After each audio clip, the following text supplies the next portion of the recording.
Chemex filters. A Chemex. This is a 6-cup one, but you can get 3-cup ones as well. And the papers need to be the right size for the Chemex that you're using. A grinder and some coffee. This is a hand grinder from Hario. I'll talk a little bit more about that later. Hot water, obviously.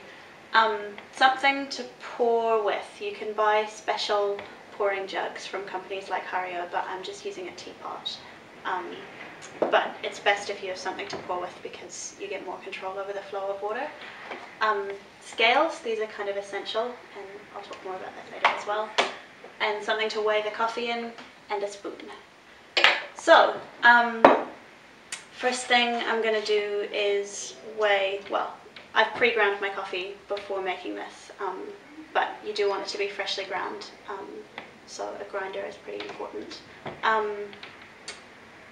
Hand grinders are great, I really like them. This one that I have, the size of the particle, the particle size distribution is not very even, which unfortunately it's kind of how it always is in home coffee use. The electric grinders and the hand grinders that you buy just aren't going to give you a really even distribution of particle size, which is not the end of the world, but it would be better if it wasn't that way. But I do really like the hand grinders. The burrs are ceramic, which means the coffee doesn't come in contact with metal, and yeah, I recommend those. So I'm going to weigh out my coffee. I've got my scales and my measuring container on them so that that weight gets tared off. Make sure it's 0, and I'm going to weigh out 18 grams of coffee. You can experiment with more or less coffee in relation to water, but I would say in general aim for about a 1:16 or 1:17 ratio. So get the amount of water that you're using in weight, divide it by the weight of the coffee that you're using, and that number should be somewhere around 16 or 17. If the number is lower than that, then you're probably going to find it's going to taste quite bad, just too strong, and if the number is higher, then it's probably going to be pretty weak. And Chemex's, it's a method that's very sensitive to the ratio that you're using. If you're off even by a gram, which doesn't seem like that much, it can make a really big difference to how the coffee turns out. So even though I really like them, I think it's a really nice way of making coffee. If you're just making it at home and you don't want to have to bother with scales and fiddly bits, then it might not be the best method for you because it is very, very sensitive, like I said, to the ratio that you're using, and also to your pouring methods. It's really easy to go wrong and for it to turn out not tasting all that great. Whereas something like a plunger or a Swiss Gold, it's pretty easy to make brews that taste pretty good. So there's my 18 grams of coffee. Once that's weighed out, I'm going to get a paper filter.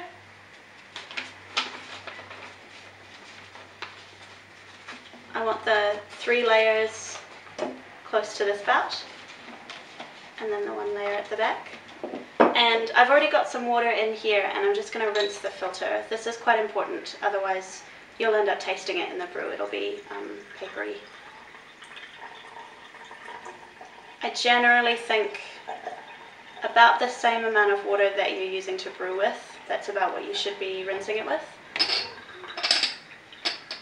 And this is 300 grams of water. I measured it beforehand. So empty that water out, which I just did. And then you want to measure out new hot water.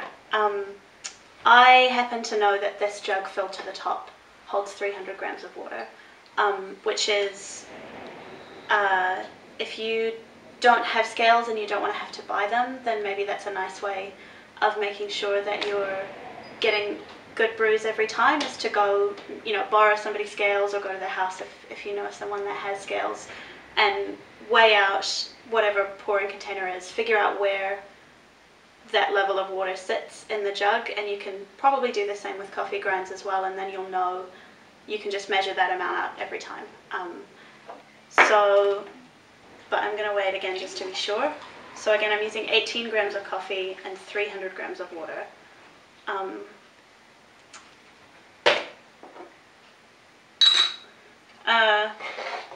Put the coffee in there, make sure that it's level, and then this first time that I pour is called a bloom, and you'll see why.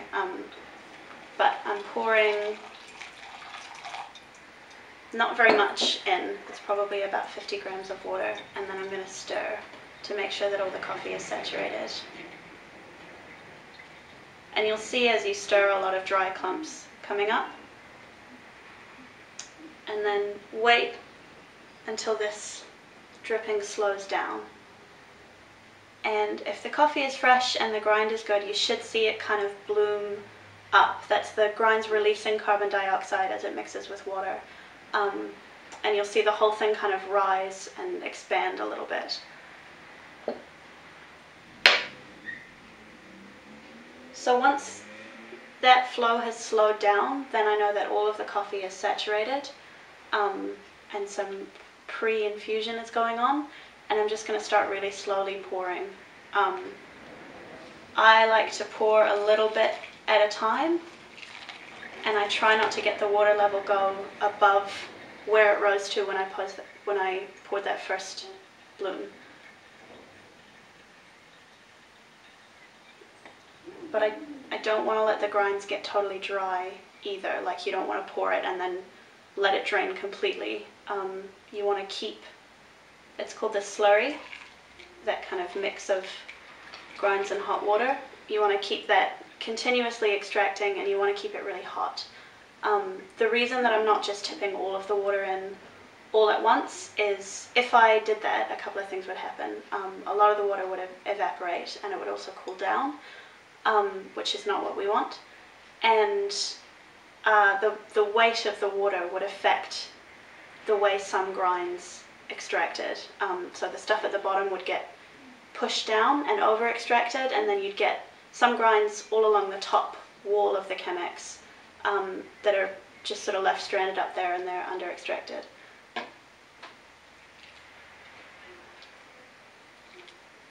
Some people will tell you to cool the water down before you pour. I don't. And the reason for that is, I'm talking in Celsius, but ideal brewing temperature is around 95 degrees. And as soon as you boil water, it's cooling the whole time. It's constantly cooling. It's cooling from when you transfer it from the jug into your pouring container. It's cooling as you pour it into the Chemex. It's cooling as it extracts. And the jump from 100 to 95 is relatively small. So I'm usually much more concerned about keeping things hot than I am about cooling them down. I think generally when people try to cool their water down to 95 before they pour, it ends up being too cool as they're extracting, which is going to make your brews taste kind of sour. So if you notice that the flow rate has slowed down, you can just give it a stir, and that should speed it back up again. But because Chemex is kind of sensitive, stirring is going to affect the way that it extracts. So you want to try and stir as little as possible and as consistently as possible. So once that has finished extracting, you can just take the paper filter out,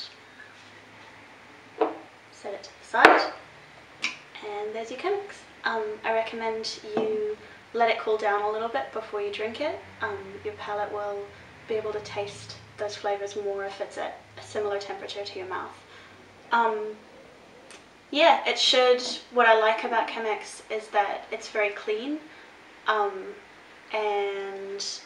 it often, for me, kind of emphasizes a lot of the nice sort of fruity, acidic qualities of coffee, particularly if you're a fan of single origins, and especially light roasts. I probably wouldn't put a dark roast through a Chemex. You're not really going to get a lot out of it. If you don't like light roasts and you are really just a fan of really dark roasted coffee, then I'd probably go for something like a stovetop. That's a nice way of brewing a darker roast. But yeah.